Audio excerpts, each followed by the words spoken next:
Hello everyone. हम लोगों ने डेरिवेटिव कंप्लीट कर लिया। डेरिवेटिव चैप्टर जो था वो हमने कंप्लीट कर लिया है, ठीक है। तो आज से हम लोग स्टार्ट करने जा रहे हैं एप्लीकेशन ऑफ डेरिवेटिव। तो एप्लीकेशन ऑफ डेरिवेटिव बहुत बड़ा चैप्टर है, क्योंकि इसके अंदर बहुत सारे सब चैप्टर्स हैं, ठीक है। तो कौन कौन सा इसमें सब चैप्टर्स है वो मैं अभी आपको बताता हूँ। और इसका यूज काफ़ी ज़्यादा है। क्लास 12th में भी बहुत सारे क्वेश्चंस आते हैं इससे, और हमारे एनडीए जेडब्ल्यू मेंस वगैरह में भी अच्छे खासे क्वेश्चंस इससे आते हैं। तो कौन कौन सा सब चैप्टर्स है इसको मैं आपको बता देता हूँ। तो इसमें है एक है tangent normal, tangent and normal.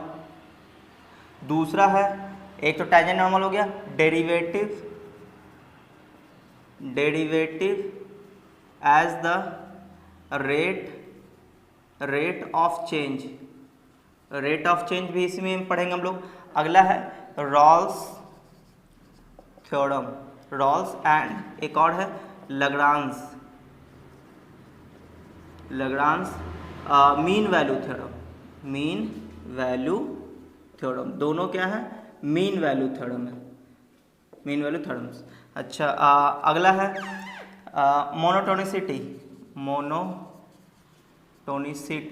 Monotonicity को कुछ बुक्स वाले इंक्रीजिंग डिक्रीजिंग भी लिखते हैं, इंक्रीजिंग एंड डिक्रीजिंग। तो इंक्रीजिंग डिक्रीजिंग को ही हम लोग क्या बोलते हैं? मोनोटोनिसिटी बोलते हैं, ठीक है। इसको भी हम लोग पढ़ेंगे। अगला है टैंजेंट नॉर्मल हो गया, डेरिवेटिव हो गया, रॉल्स हो गया, हाँ ठीक है। Maxima minima, most important, maxima and minima, है ना। हर साल बोर्ड में क्वेश्चंस आते ही आते हैं, ठीक है। अच्छा, अगला है अप्रॉक्सीमेशन, एक बहुत ही छोटा सा टॉपिक है अप्रॉक्सीमेशन। तो ये 6 चीज़ें, 1 2 3 4 5 6, ये 6 सब चैप्टर्स हम लोग एप्लीकेशन ऑफ डेरिवेटिव्स में हम लोग पढ़ेंगे। तो आज हम इसमें से कोई एक स्टार्ट कर रहे हैं, कोई भी किसी भी ऑर्डर में पढ़ लो, कोई दिक्कत नहीं है। तो आज हम लोग स्टार्ट कर लेते हैं टैंजेंट एंड नॉर्मल। तो टैंजेंट्स क्या होता है? टैंजेंट, टैंजेंट होता क्या है? क्लास 10th में तो बस ये पढ़ा जाता है कि किसी कर्व को टच करता हुआ एक लाइन गया तो वो टैंजेंट होता है, ठीक है। तो इसका कोई मतलब नहीं है, उसका कोई यूज नहीं हम लोग कर पाएंगे। एक्चुअली में टैंजेंट क्या होता है कि लिमिटिंग केस ऑफ सीकेंट होता है। ये चीज़ें मैंने डिफरेंशियलिटी वाले चैप्टर में पढ़ाया था, ठीक है। आप चाहे तो वो देख सकते हैं। तो फिलहाल अभी मैं बता देता हूँ कि टैंजेंट क्या होता है। तो tangent is the limiting case of secant. Tangent क्या होता है? It is limiting case of secant, limiting case of secant, ठीक है साहब। तो लिमिटिंग केस ऑफ सीकेंट बोलने का मतलब ये हुआ कि मान लो कोई कर्व इस तरह से, मान लो इस तरह से कोई कर्व है, ठीक है। तो सीकेंट होता क्या है कि कर्व के किसी दो पॉइंट को कट करता हुआ एक लाइन अगर हम लोग ड्रॉ कर दें तो ये सीकेंट होता है। ये रहा सीकेंट इस तरह से, तो ये क्या है? ये सीकेंट है, ठीक है। तो ये इसको हम ए बोल लेते हैं, इसको बी बोल लेते हैं, ये पॉइंट को। तो ये टैंजेंट तब बनेगा जैसे मान लो कि हमें बी पॉइंट पे टैंजेंट चाहिए, ठीक है। तो ये जो लाइन है इस तरह से, ये जो लाइन है, ये सीकेंट जो है, इसको हम क्या करेंगे? इसको हम मूव कराना स्टार्ट किए, इसको उठा के इधर लेते आए। तो धीरे धीरे ये क्या होगा? ये धीरे धीरे कुछ इस तरह से ये बढ़ता रहेगा, इस तरह से। एक टाइम ऐसा आएगा यहाँ पे आ जाएगा, फिर कभी ऐसा हुआ कि थोड़ा और ऊपर कर लेंगे तो यहाँ पे आ जाएगा, ठीक है। थोड़ा सा और ऊपर कर लेंगे तो ऐसा आता रहेगा। एक टाइम जरूर ऐसा आएगा, एक टाइम जरूर ऐसा आएगा कि ये जो लाइन है बिल्कुल बी पॉइंट को इस तरह से टच करता हुआ निकल जाएगा, ठीक है। तो इसका मतलब ये हुआ कि जब तक ये कर्व को 2 पॉइंट में ये कट कर रहा है तब तक ये सीकेंट है। लेकिन जिस दिन ए पॉइंट उठ के ओवरलैप कर गया बी को, जब हम ए को आगे की ओर बढ़ाते रहेंगे इस तरह से, तो कभी ना कभी ऐसा होगा ना कि ए पॉइंट तो यहाँ पे आएगा, फिर यहाँ पे आएगा, फिर यहाँ पे आएगा। एक टाइम ऐसा आएगा कि ए पॉइंट बिल्कुल ओवरलैप कर जाएगा बी को। तो जिस दिन ए पॉइंट बी को ओवरलैप कर जाएगा उस दिन क्या मिलेगा? टैंजेंट मिलेगा, और सीकेंट का लिमिट खत्म हो जाएगा। सीकेंट वहाँ पे नहीं होगा, क्योंकि सीकेंट का मतलब है कि 2 पॉइंट पे कट करना चाहिए। अब तो ए पॉइंट बी पॉइंट एक ही हो गया, तो 2 पॉइंट तो रहा नहीं, तो इसलिए क्या रहेगा? ये टैंजेंट रहेगा। तो ये बेसिकली होता है क्या? टैंजेंट। अच्छा, अब नॉर्मल क्या होता है? तो जो टैंजेंट होता है उस पर जो परपेंडिकुलर हम लोग ड्रॉ कर देते हैं उसको बोलते हैं नॉर्मल। जो टेंजेंट होता है उस पर जब हम परपेंडिकुलर ड्रॉ करते हैं तो क्या बोलते हैं, उसको नॉर्मल बोलते हैं। ठीक है, तो टेंजेंट तो ये हो गया लिमिटिंग केस ऑफ सेकेंड। अच्छा, अब क्या है नॉर्मल। तो नॉर्मल पे अगर हम बात करें तो नॉर्मल क्या होते हैं, तो नॉर्मल क्या होता है, it is perpendicular line on किस पे, टेंजेंट। परपेंडिकुलर लाइन होता है ऑन टेंजेंट। टेंजेंट पे जो परपेंडिकुलर लाइन ड्रॉ करेंगे उसको क्या बोलेंगे हम लोग, टेंजेंट बोलेंगे। ठीक है, तो यहाँ पे हम लोग क्या देखेंगे कि टेंजेंट हो चाहे नॉर्मल हो, वो दोनों क्या होते हैं कि स्ट्रेट लाइन होते हैं। आप देखो, टेंजेंट हो चाहे नॉर्मल हो, ये दोनों ही क्या होते हैं, स्ट्रेट लाइन होते हैं, स्ट्रेट लाइन। तो अगर ये स्ट्रेट लाइन है और हम लोग इसके अंदर पढ़ने वाले हैं कि equation of tangent, equation of normal, तो इक्वेशन ऑफ टेंजेंट निकालना हो तो अल्टीमेटली हम लोग तो एक स्ट्रेट लाइन का इक्वेशन निकालेंगे, या फिर नॉर्मल का इक्वेशन निकालना हो तो हम लोग एक स्ट्रेट लाइन का इक्वेशन ही निकाल रहे होते हैं।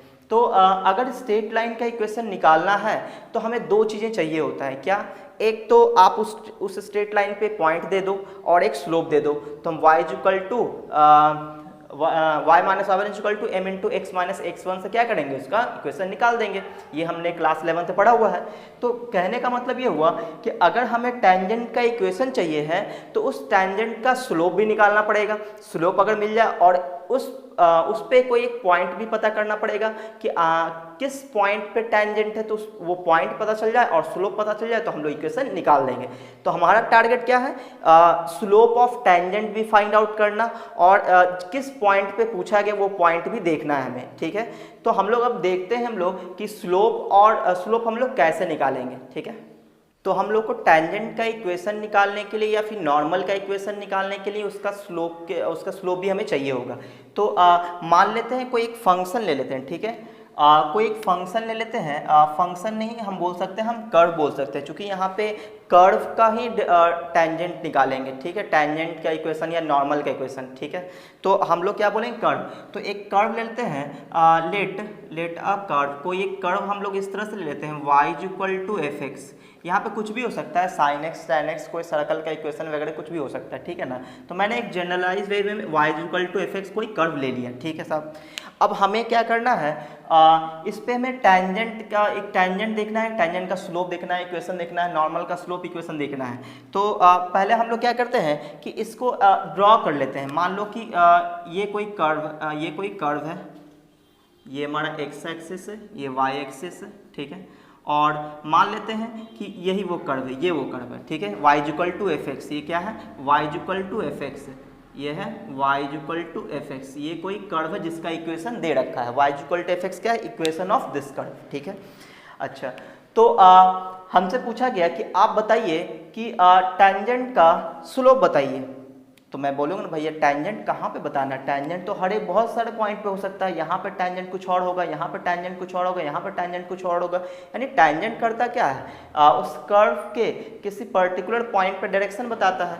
तो हम लोग क्या देखते हैं, मान लो हमसे पूछा गया, देखिए आप ऐसा कीजिए कि यहाँ पे आप बताइए कि टेंजेंट का स्लोप बताइए। तो बोलेंगे टेंजेंट है कहाँ पे, तो देखो ये रहा टेंजेंट, ये रहा टेंजेंट, है ना। तो इस पॉइंट पर टेंजेंट ये हो गया और इस पॉइंट को हमने नाम दे दिया, चलो नाम दे देते हैं Px1y1। क्या नाम दे दिए, Px1y1। कोई पॉइंट P ले लिए, नाम क्या दे दिए, x1y1। ये जो पॉइंट क्या है, x1y1 है। तो कहने का मतलब ये हुआ कि x1y1 है कहाँ पे, तो इस कर्व पे भी है और इस टेंजेंट पे भी है, क्योंकि दोनों क्या कर रहा है, टच कर रहा है वहाँ पे। अच्छा, तो इसका मतलब ये हुआ कि कभी हमें ज़रूरत हुई तो इस x1y1 को इसमें सेटिस्फाई भी कर सकते हैं। ठीक है, अच्छा, तो पॉइंट P पे हमें किसी ने पूछा कि टेंजेंट का आप स्लोप बताइए। ठीक है, तो आप लोगों को ये पहले से पता होगा, जो डेरिवेटिव होता है यानी कि dy/dx जो होता है या फिर f' जो होता है वो क्या होता है, स्लोप ऑफ टेंजेंट होता है।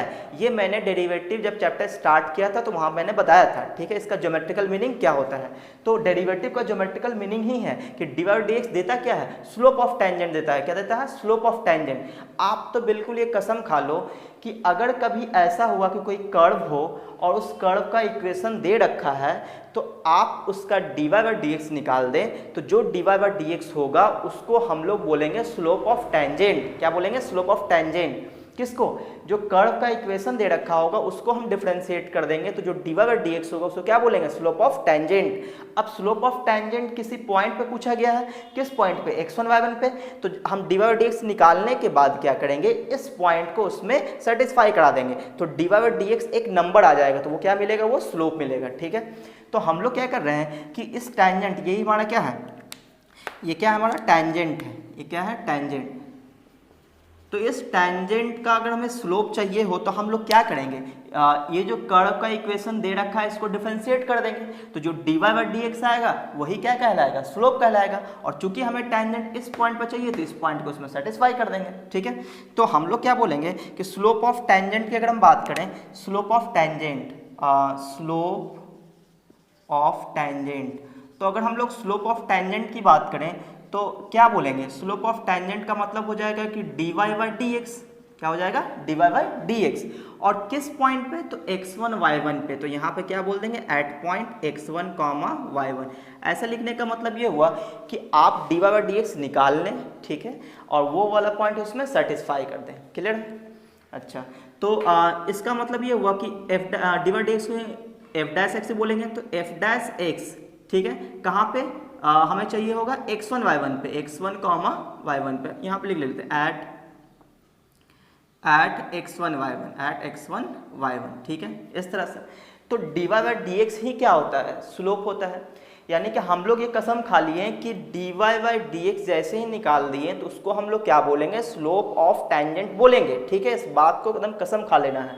अगर कर्व का इक्वेशन दिया हुआ तो उसको हम डिफरेंशिएट करेंगे तो जो dy बाई dx आएगा उसको हम स्लोप ऑफ टेंजेंट ही बोलेंगे। ठीक है, अच्छा, अब आगे आते हैं। अगर ये स्लोप ऑफ टेंजेंट है तो नॉर्मल का एक स्लोप क्या होगा, तो आप लोग को पहले से पता है कि अगर ये टेंजेंट है तो नॉर्मल क्या होगा, इससे परपेंडिकुलर होगा, तो हमें इसी पॉइंट पे नॉर्मल चाहिए, इस पॉइंट P पे, तो इस पॉइंट P पे एक परपेंडिकुलर लाइन खींच देंगे। ठीक है, तो ये जो परपेंडिकुलर लाइन आया है ये क्या कहलाएगा, यही कहलाएगा नॉर्मल। ये क्या है, नॉर्मल। टेंजेंट पे जो परपेंडिकुलर है वो क्या है, नॉर्मल। तो इस नॉर्मल का अगर हमें स्लोप पूछा जाए तो हम क्या बोलेंगे कि टेंजेंट का स्लोप पता है तो नॉर्मल का स्लोप हम लोग आसानी से निकाल सकते हैं। क्यों, tangent is perpendicular to normal या normal is perpendicular to tangent, या टेंजेंट नॉर्मल एक दूसरे पे परपेंडिकुलर होते हैं। तो डेफिनेटली इन दोनों का स्लोप का जो प्रोडक्ट होगा वो -1 होगा। क्लास 11th हम लोग पढ़े थे कि अगर दो स्ट्रेट लाइन परपेंडिकुलर हो तो उन दोनों का स्लोप का प्रोडक्ट -1 होता है। आपको ये याद होना चाहिए कि m1 into m2 is equal to -1 होता है। कब, जब दो स्ट्रेट लाइन एक दूसरे पे क्या हो, परपेंडिकुलर हो। तो इसका मतलब ये हुआ कि हम लोग जैसे कि मान लो कि 2/3 अगर किसी का स्लोप दिया हुआ है तो हमसे किसी ने पूछ दिया कि इसके परपेंडिकुलर लाइन का स्लोप बोलो, तो हम लोग क्या करते थे, इसको उल्टा करते थे, रेसिप्रोकल लेते थे और एक अलग से माइनस लगा देते थे। तो ये हुआ लाइन का स्लोप और ये हुआ परपेंडिकुलर लाइन का स्लोप। ठीक है, तो इसका मतलब ये हुआ कि यहाँ पे अगर हमसे पूछा जाए कि dy बाई dx स्लोप है टेंजेंट का, तो नॉर्मल का स्लोप क्या होगा, स्लोप ऑफ टेंजेंट। तो स्लोप ऑफ टेंजेंट को हम शॉर्ट में SOT भी बोलते हैं, स्लोप ऑफ टेंजेंट। ठीक है, अच्छा, अगला है slope of normal. Slope of normal, तो ये तो बहुत ही आसान है। स्लोप ऑफ नॉर्मल क्या होगा, पहले इसको रेसिप्रोकल करेंगे, यानी 1 बाई dy बाई dx, और इसमें क्या लगा देंगे, माइनस लगा देंगे, 1 बाई dy बाई dx पे माइनस लगा देंगे, और किस पॉइंट पे, उसी पॉइंट पे x1 y1 पे। ठीक है साहब, तो इसको हम लिखना चाहते हैं, ऐसे लिख सकते हैं -1 बाई f डैश x, और कहाँ पे, उसी पॉइंट x1 y1 पे। ठीक है, तो ये नॉर्मल का स्लोप मिल गया, हमें टेंजेंट का स्लोप मिल गया। ठीक है साहब, देखो स्लोप ऑफ टेंजेंट और स्लोप ऑफ नॉर्मल। तो स्लोप ऑफ नॉर्मल को slope of normal SON, slope of normal. ठीक है, तो SOT भी मिल गया, SON मिल गया। अब इक्वेशन कहाँ से लाओगे, तो इक्वेशन लाने के लिए हमें क्या चाहिए, पॉइंट चाहिए और स्लोप चाहिए, पॉइंट और स्लोप। तो आप देखो, अगर टेंजेंट का इक्वेशन आपको निकालना है तो आपको टेंजेंट का क्या चाहिए होगा, स्लोप चाहिए होगा, और उस पर एक पॉइंट चाहिए होगा। तो आप देखो, टेंजेंट का स्लोप पता है, स्लोप ऑफ टेंजेंट पता है dy/dx, और इस पे एक पॉइंट भी पता है x1 y1, तो क्यों ना हम इसका इक्वेशन निकाल दें। तो स्ट्रेट लाइन का इक्वेशन निकालने के लिए अगर आपको स्लोप पता है m और पॉइंट पता है x1 y1, तो आपको याद होना चाहिए इक्वेशन होता था y minus y1 is equal to m into x minus x1, ये आपको याद होना चाहिए, ठीक है, क्लास 11th में आप पढ़े होंगे। तो ये m की जगह यहाँ पे क्या आ जाएगा, dy/dx आ जाएगा, क्योंकि वहाँ पे m क्या था, स्लोप था, तो स्लोप की जगह कौन आ जाएगा, dy/dx। क्लियर है। तो हम लोग कह सकते हैं इक्वेशन ऑफ टेंजेंट तो बहुत ही आसान हो जाएगा लिखना।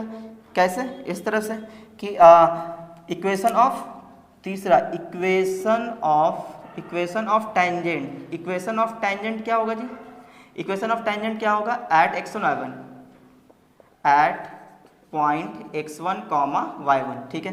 तो बोलो क्या होगा, y minus y1 is equal to m की जगह क्या आएगा, dy/dx, क्योंकि स्लोप यहाँ पे क्या है, dy/dx है, dy/dx वो भी कौन सा वाला, एट x1 y1 पे, x1 y1, और इनटू में x माइनस x1, तो ये आ गया इक्वेशन ऑफ टेंजेंट। तो इक्वेशन ऑफ टेंजेंट जो आया है इसमें कोई नई चीज़ें नहीं है, आप क्लास 11th में पढ़ चुके हैं कि y माइनस y1 यही तो m है, स्लोप है, और x माइनस x1, ठीक है। अच्छा, इक्वेशन ऑफ अगर हम नॉर्मल की बात करें तो ये तो हो गया इक्वेशन ऑफ टेंजेंट यानी कि EOT, और अगर हम लोग इक्वेशन ऑफ नॉर्मल की बात करें 4th नंबर में, equation of normal at x1 y1, तो हम लोग क्या बोलेंगे, equation of normal y minus y1 is equal to, अब हम लोग स्लोप की जगह नॉर्मल का स्लोप यूज करेंगे, इक्वेशन तो वही रहेगा,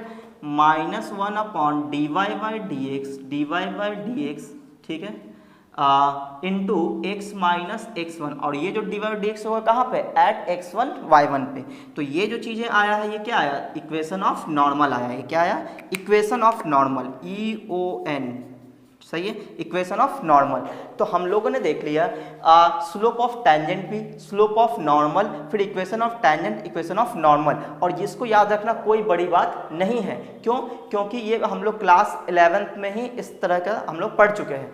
अब मैं बात करता हूँ कि कभी ऐसा होगा कि आपको कर्व का इक्वेशन दे रखा होगा, सही है, टेंजेंट का भी इक्वेशन दे रखा होगा, ठीक है, और हमसे किसी ने ये वाला पॉइंट पूछ दिया कि पॉइंट बताइए कि किस पॉइंट पे टेंजेंट है। तो हम लोग क्या करेंगे कि पॉइंट जो होता है, जिस पॉइंट पे टेंजेंट होता है उस पॉइंट पे इंटरसेक्शन पॉइंट मिलता है। कर्व और टेंजेंट दोनों एक दूसरे को इंटरसेक्ट कर रहा होता है, कट कर रहा होता है, या कट तो नहीं कर, टच कर रहा होता है। तो इसका मतलब ये हुआ इन दोनों के इक्वेशन को सॉल्व कर देंगे तो ये इंटरसेक्शन पॉइंट मिल जाएगा। क्योंकि आगे चल के क्वेश्चंस क्या होगा, क्वेश्चन आपको बहुत सिंपली ये नहीं पूछेगा कि स्लोप ऑफ टेंजेंट बताइए, स्लोप ऑफ नॉर्मल बताइए, ये equation of tangent, equation of normal. इसमें क्या करेगा वो कि ये वाला पॉइंट ही गायब कर देगा, पॉइंट देगा ही नहीं, ठीक है। और हमसे किसी ने पूछ दिया कि इसका इक्वेशन पूछ दिया और कर्व का इक्वेशन दे रखा होगा, तो हमारा टारगेट ये होना चाहिए किसी भी कीमत पे हमें वो पॉइंट ढूंढना ही है, वो पॉइंट हमें ढूंढना पड़ेगा, पॉइंट और स्लोप ये दोनों ढूंढना पड़ेगा।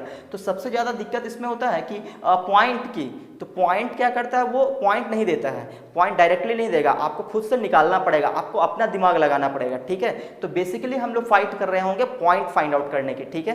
तो लेकिन क्लास 12 तो काफ़ी सिंपल क्वेश्चन आते हैं, ये जो फार्मूलाज हैं, जितना मैंने बेसिक चीज़ें बताया, इस बेसिक से भी क्लास 12 में बहुत सारे क्वेश्चन आते हैं, ऑब्जेक्टिव्स में भी और हमारा सब्जेक्टिव में भी। तो चलिए हम लोग स्टार्ट करते हैं कुछ इससे रिलेटेड छोटे छोटे क्वेश्चंस को। तो अभी हम लोग क्वेश्चंस करने से पहले मैं आपको ये सब चीज़ें बता देता हूँ कि जो यूज होना है, ठीक है, कि जो बच्चे भूल चुके हैं या फिर जो 11th पढ़कर नहीं आए हैं उसके लिए मैं बता दूँ कि क्या क्या यूज होना है। देखो ऐसा है कि स्लोप ऑफ, जैसे मान लो कि ये एक्स एक्सिस है, तो एक्स एक्सिस और ये वाई एक्सिस है, तो एक्स एक्सिस का स्लोप क्या होगा ये भी आपको पता होना चाहिए। तो slope of x axis, slope of x axis क्या होता है जी, slope of x axis is equal to 0। X axis का स्लोप होता है 0। कैसे होता है, क्या होता है, जब मैं स्ट्रेट लाइन पढ़ाऊंगा तो आप चल के जाके वहाँ पे देख लेना। अच्छा, अगला है slope of x axis. Slope of y axis क्या होता है, स्लोप ऑफ वाई एक्सिस, तो वाई एक्सिस का स्लोप होता है अनडिफाइंड। क्या होता है, अनडिफाइंड। तो यहाँ पे अनडिफाइंड के जगह इन्फिनिटी भी हम लोग यूज कर लेते हैं, ठीक है। तो ऐसा हो गया। फिर अगला है स्लोप ऑफ लाइन, अगर ये तो एक्स एक्सिस हुआ लेकिन एक्स एक्सिस से कोई लाइन पैरेलल हो गया, सही है, तो उसका स्लोप क्या होगा, slope of line parallel to X axis, तो slope of line parallel to X axis क्या होगा, इज इक्वल टू 0। और अगर slope of line parallel to Y axis, तो इसका भी क्या हो जाएगा, अनडिफाइंड हो जाएगा। ये सब बात आपको पहले से पता है क्लास 11th में, ठीक है। अच्छा, फिर कभी ऐसा हुआ कि मान लो कि कोई स्ट्रेट लाइन ऐसा हो, straight line x axis y axis, मान लो हमने कोई टेंजेंट निकाला, ठीक है, वो टेंजेंट जो है कि वाई एक्सिस के पैरेलल आ गया, ठीक है, और उस पर हमें कोई पॉइंट पता है, मान लो पॉइंट पता है x1, y1, ठीक है। अच्छा, हमने क्या किया, हमने टेंजेंट निकाला, ठीक है, टेंजेंट देखा क्या कि टेंजेंट जो है कि y एक्सिस के पैरेलल है, टेंजेंट क्या है, y एक्सिस के पैरेलल है, या फिर आप कह सकते हो कि x एक्सिस पे परपेंडिकुलर है, ठीक है। तो अगर टेंजेंट y एक्सिस के पैरेलल है तो किस लाइन को कट करेगा, तो वो x एक्सिस को कट करेगा, ठीक है। किस पॉइंट पे कट करेगा, तो x एक्सिस के x1 पॉइंट पे कट करेगा, क्योंकि ये x1 है तो ये भी क्या हो जाएगा, x1 पे कट करेगा। तो इसका इक्वेशन हो जाएगा, मैं यहाँ पे लिख देता हूँ, if slope of tangent is undefined and parallel to y axis and passing through, एक minute, and passing through parallel, तो मतलब ये हो गया ना, if slope of tangent is undefined and passing through, और वो जो टेंजेंट है कहाँ से पास कर रहा है, x1, y1, then equation of tangent हम लोग डायरेक्ट बोल सकते हैं, इक्वेशन ऑफ टेंजेंट क्या हो जाएगा, x is equal to x1 हो जाएगा।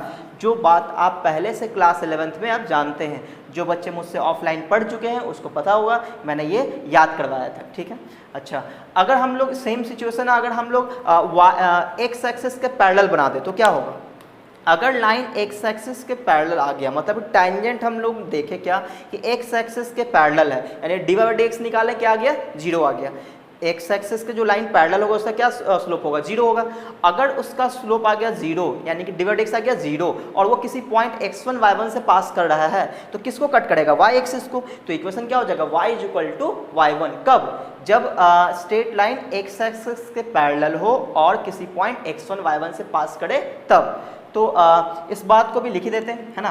तो ऊपर वाले पार्ट को मिटा के मैं लिख देता हूँ, ठीक है। आप लोग नोट कर लिए होंगे उम्मीद है ये सब, और अगर नहीं किए तो वीडियो पॉज करके आप लोग नोट कर लें, या फिर आप लोग बैक करके भी नोट कर सकते हैं, है ना, ये सब तो आपके हाथ में। अच्छा, तो फिलहाल अभी हम बात कर लेते हैं, इफ स्लोप ऑफ टेंजेंट इस वक्त क्या हुआ, अनडिफाइंड नहीं होगा, स्लोप ऑफ टेंजेंट यहाँ पे अनडिफाइंड हुआ, तो यहाँ पे क्या आएगा, स्लोप ऑफ टेंजेंट इज 0। अगर स्लोप ऑफ टेंजेंट कितना है, 0 है, एंड पासिंग थ्रू कहाँ से पास कर रहा है, passing through x1, y1, then equation of tangent क्या हो जाएगा, y is equal to y1 equation हो जाएगा, ठीक है। तो ये कुछ ऐसे चीज़ें हैं कि जो क्या होता है ऑब्जेक्टिव क्वेश्चन में काफ़ी हेल्पफुल होता है। हम लोग क्या देखते हैं, कोई कर्व है उसको डिफरेंशिएट किए, देखें कि 0 आ रहा है, अच्छा वो किसी पॉइंट से भी पास कर रहा है, तो डायरेक्टली उसका इक्वेशन बोलते हैं, उस पॉइंट का जो y कोऑर्डिनेट है y इज इक्वल टू उतना बोल देंगे, इक्वेशन हो जाएगा, सिंपल। तो चलिए अब हम लोग क्या करते हैं, क्वेश्चंस करते हैं, ठीक है। तो जो भी हमने अभी थ्योरी पढ़ा है उससे रिलेटेड कुछ एग्जाम्पल्स हम लोग देख लेते हैं। तो देखने से पहले आपको मैं थोड़ा याद दिला दूं कि वीडियो को लाइक कर दें अगर आपको ये वीडियो अच्छा लग रहा हो, और अगर आप मेरे चैनल में पहली बार आए तो चैनल को सब्सक्राइब भी कर लें। तो चलिए आइए देखते हैं हम लोग एग्जाम्पल में है कि find the slope of the tangent, slope of tangent निकालना है टू द कर्व, ये कर्व का इक्वेशन दे रखा है, और कहाँ पर निकालना है, at x is equal to 0। तो अब एट एक्स इक्वल टू 0 पे इस कर्व का क्या निकालना है, टेंजेंट का स्लोप निकालना है, स्लोप ऑफ टेंजेंट निकालना है, इक्वेशन नहीं निकालना है, क्या निकालना है, स्लोप ऑफ टेंजेंट निकालना है, ठीक है। कर्व हमारा ये है, ठीक है, इसमें x does not is equal to 2 इसलिए बोला, यहाँ 2 रख देंगे तो अनडिफाइंड हो जाएगा, ठीक है, तो 2 नहीं है इसमें। एट कहाँ पे, किस पॉइंट पे निकालना है, तो at x is equal to 10 पे निकालना है।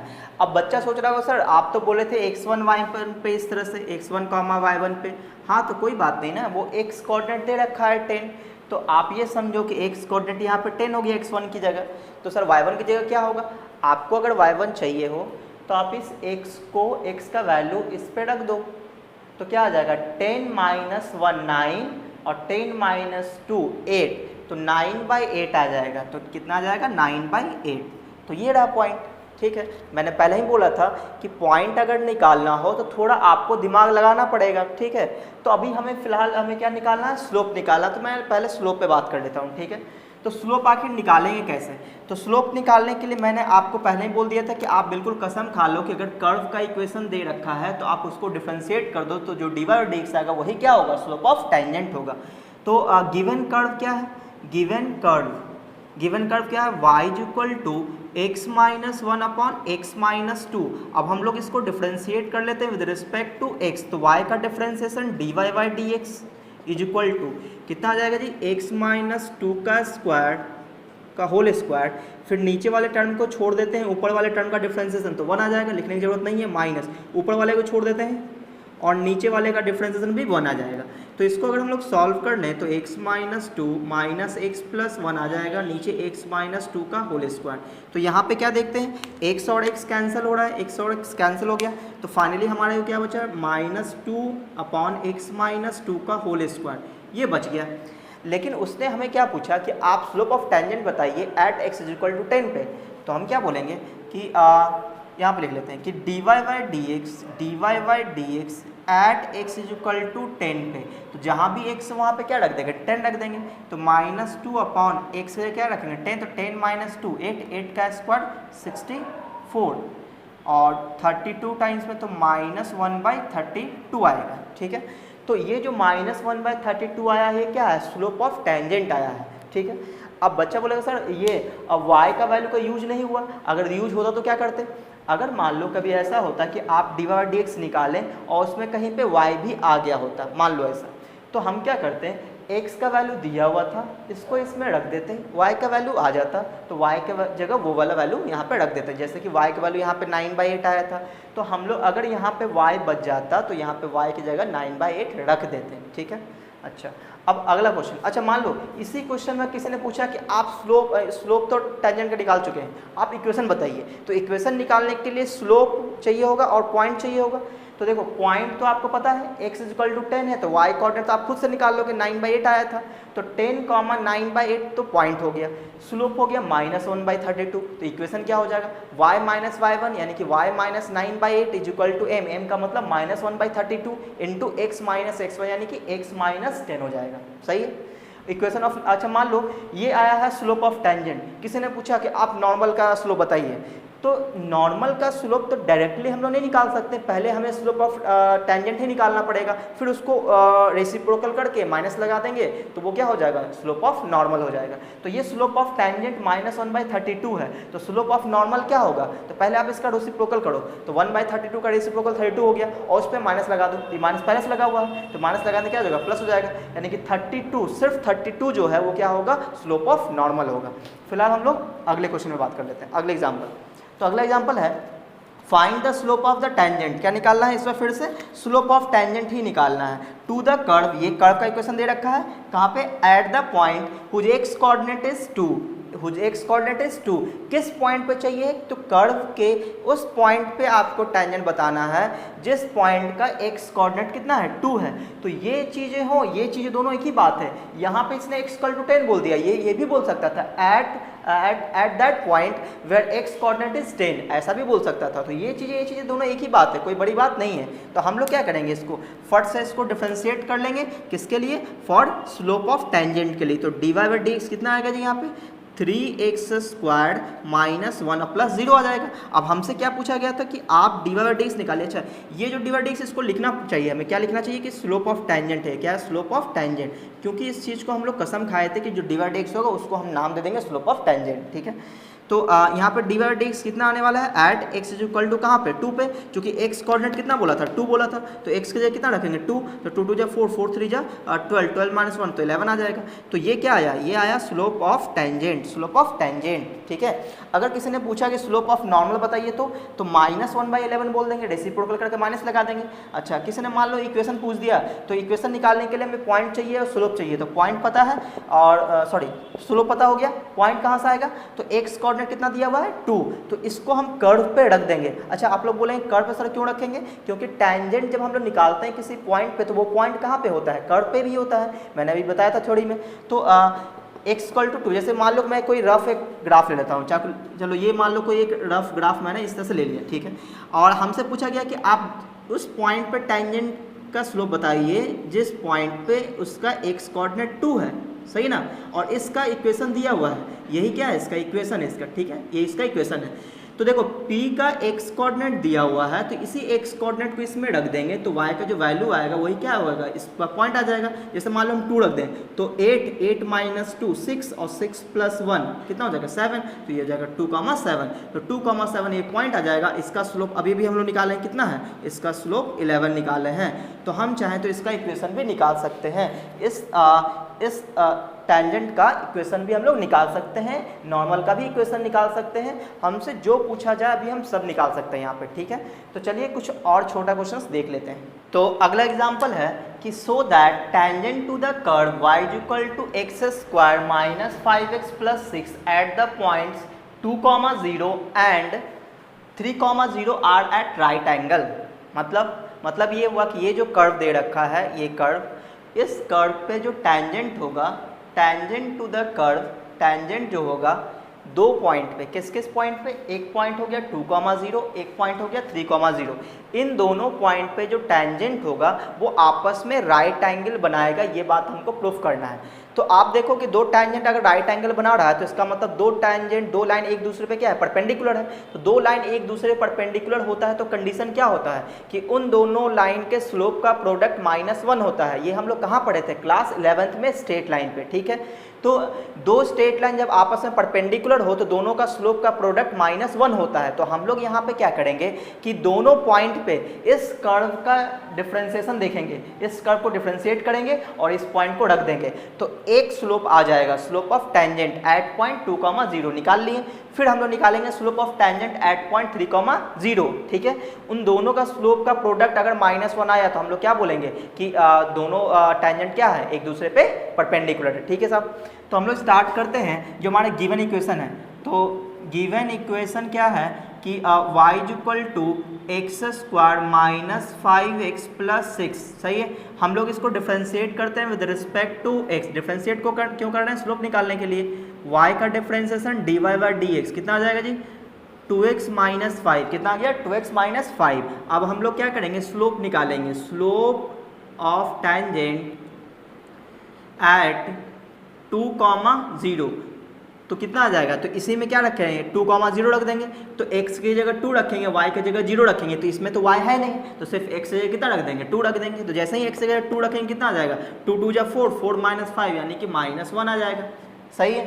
अच्छा, फिर हम लोग निकालेंगे स्लोप ऑफ टेंजेंट एट किस पॉइंट पे 3,0 पे, 3,0 पे कितना आएगा, तो x की जगह हम लोग 3 रख देंगे, 3 2 जा 6 6 माइनस 5 यानी कि 1 आ जाएगा।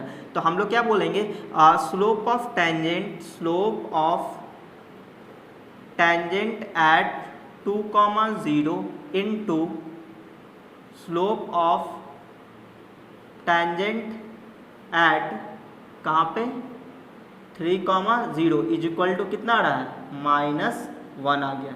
आप इसको दोनों को मल्टीप्लाई करो, कितना -1 आएगा, दोनों का प्रोडक्ट लिए ना, देखो इतना स्लोप ऑफ टेंजेंट एट 2,0 और स्लोप ऑफ टेंजेंट एट 3,0, इन दोनों का प्रोडक्ट कितना आ रहा है -1, तो इसका मतलब क्या बोलेंगे, हेंस टेंजेंट्स आर परपेंडिकुलर, ठीक है। तो ये बात हो गया प्रूफ, हमें ये प्रूफ करना था कि राइट एंगल पे तो परपेंडिकुलर एक ही बात है। अच्छा, अगला क्या है, अगर मान लो कि दो टैंजेंट एक दूसरे के पैरेलल हो गया, अगर पैरेलल हो गया तो क्या बोलेंगे, दोनों का स्लोप इक्वल होता है। ये कहाँ पढ़े थे, क्लास 11th में, ठीक है। तो दो स्ट्रेट लाइन अगर पैरेलल हो तो दोनों का स्लोप इक्वल होता है, ठीक है। तो यहाँ हम लोग क्या करेंगे, देखो क्वेश्चन क्या है, so that tangent to the curve, ये इस कर्व का टैंजेंट निकालना है at the point x = 2 and at x = -2 are parallel. इन दोनों पॉइंट पे जो टैंजेंट्स होगा वो पैरेलल होगा। तो हम लोग क्या करेंगे, दोनों पॉइंट पे स्लोप निकाल देंगे, दोनों इक्वल दिखा देंगे, तो बोलेंगे क्या है, टैंजेंट्स आर पैरेलल, ठीक है। तो हम लोग क्या करते हैं, गिवन इक्वेशन उठा लेते हैं। गिवन क्या गिवन है जी, y = 2x³ - 3 गिवन कर्व हमारा ये है। इसको हम लोग डिफरेंशिएट कर दिए विद रिस्पेक्ट टू x, क्यों किया डिफरेंशिएट, क्योंकि हमें स्लोप चाहिए होगा। तो dy/dx = क्या लेगा, 3 to 6 यानी 6x² आ जाएगा, ठीक है, 6x²।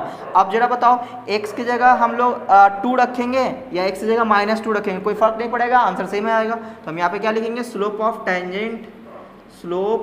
टेंजेंट कहाँ पे, एट x = 2 इक्वल टू कितना आ जाएगा, बोलो कितना आ जाएगा, एट x = 2 पे कितना आ जाएगा, 6 × 2 का स्क्वायर यानी कि 4, तो 24 आ जाएगा, ठीक है। 2 2 जा 4, 2 पे देख रहे थे ना, 2 2 जा 4 और 6 4 जा 24, ठीक है। अब अगला है slope of tangent at x = कहाँ पे, -2 पे कितना आएगा, 6 × 4 यानी कि 24 आएगा। तो दोनों पे क्या आ गया, स्लोप इक्वल आ गया। तो हम लोग बोलेंगे slope of tangent at x = 2 is equal to slope of tangent at x = -2, ठीक है, दोनों इक्वल हो गया, हेंस टेंजेंट्स आर पैरेलल। तो ये बात हो गया प्रूव। तो आप लोग देख रहे हैं स्ट्रेट लाइन का काफ़ी यूज हो रहा है, जो क्लास 11th में पढ़े थे। तो जितना यूज था वो मैंने आपको बता दिया है। अब ये जो क्वेश्चंस था ये मैंने कुछ एग्जांपल्स दिखा दिया आपके सामने कि इस तरह के एग्जांपल्स हो सकते हैं, ठीक है। तो अब अगले क्लास में हम लोग क्या करेंगे कि इससे रिलेटेड कुछ और भी क्वेश्चंस करेंगे, कि जैसे मान लो कि पॉइंट फाइंड आउट करना होगा, इक्वेशन फाइंड आउट करना होगा, तो हम लोग कैसे फाइंड आउट करेंगे और उससे कुछ अच्छे भी क्वेश्चंस लेके आएंगे। तो बस आज के वीडियो में इतना ही रखते हैं। अगर आपको ये वीडियो अच्छा लगा तो वीडियो को लाइक कीजिए और अपने दोस्तों में शेयर जरूर करें, ठीक है। और कमेंट्स करके बताएं कि आपको ये वीडियो कैसा लगा, ठीक है। और अगर आप मेरे चैनल पर पहली बार है तो चैनल को सब्सक्राइब भी कर लें और बेल आइकन जरूर दबा दें, ताकि जैसे मैं कोई नया वीडियो डालूंगा आपको नोटिफिकेशन मिल जाएगा।